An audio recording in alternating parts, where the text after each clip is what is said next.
नमस्कार दोस्तों, भक्ति ज्ञान हिंदी में आप सभी का बहुत बहुत स्वागत है। दोस्तों, आज इस वीडियो में हम आपको सुनाने वाले हैं शीतला अष्टमी की कथा, जिस कथा को सुनने के बाद ही शीतला अष्टमी की पूजा संपन्न मानी जाती है। तो आइए कथा शुरू करते हैं। पौराणिक कथा के अनुसार एक बार माँ पार्वती माता की पृथ्वी पर भ्रमण करने की इच्छा हुई। उन्होंने विचार किया कि इस चराचर जगत में उनकी कौन कौन पूजा करता है और कौन उन्हें मानता है। ये सब जानने की इच्छा से माँ पार्वती ने एक योजना बनाई और वो कैलाश पर्वत से पृथ्वी लोक पर आ गई और उन्होंने एक बुढ़िया का वेश धारण कर लिया।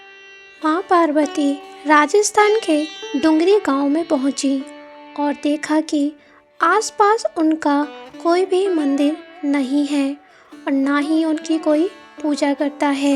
माँ पार्वती गांव की गलियों में घूम रही थी कि किसी ने चावल का उबला पानी उनके ऊपर फेंक दिया, जिससे माता के शरीर में फफोले पड़ गए।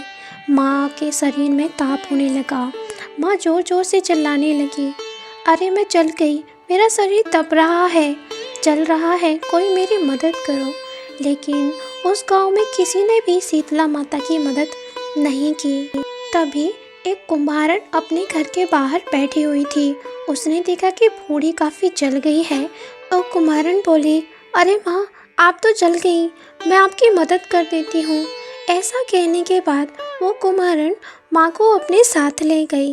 माँ की फफोले देखकर उसे बूढ़ी माँ की बहुत चिंता होने लगी और वो उसे अपने घर ले जाकर ठंडा पानी डाला और घर में बनी हुई राबड़ी रखी थी, वो उसने बूढ़ी माँ को खिला दी, जिसे खाने के बाद माता को ठंडक मिली। इसके बाद माता बोली, बेटा, तुमने मेरी इतनी मदद की, मैं तो जल रही थी, तुमने मुझे ठंडे पानी से नहलाया जिससे मुझे बहुत आराम मिला, लेकिन मेरे सिर में जूं पड़ गई हैं, क्या तुम उन जुओं को साफ कर दोगी?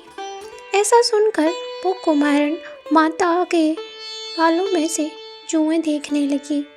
जब कुम्हारन माँ के बालों में जुएं देख रही थी, तभी उसने देखा कि माँ के बालों के बीच में एक आँख है। ये देखकर तो वो डर गई और पीछे हट गई। उसने सोचा कि जरूर ये कोई चुड़ैल है, इसके तो सिर में भी आँखें हैं।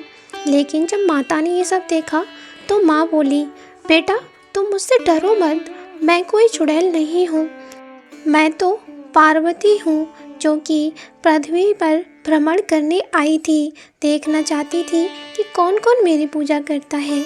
ऐसा कहकर माँ ने रूप बदल लिया और वो अपने असली रूप में आ गई, जिसे देखकर कुम्हारन आश्चर्यचकित हो गई।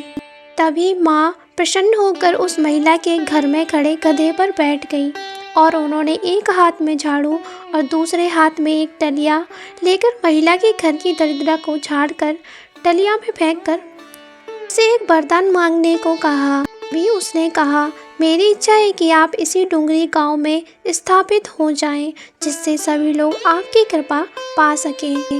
माँ ने उस कुम्हारन को आशीर्वाद दिया और वहीं स्थापित हो गई, लेकिन उनकी पूजा का अधिकार उन्होंने सिर्फ कुम्हारों को ही दिया। तभी से माता का नाम शीतला पड़ गया। माँ शीतला अपने नाम की तरह ही शीतल है, वो अपने भक्तों पर खूब कृपा करती हैं।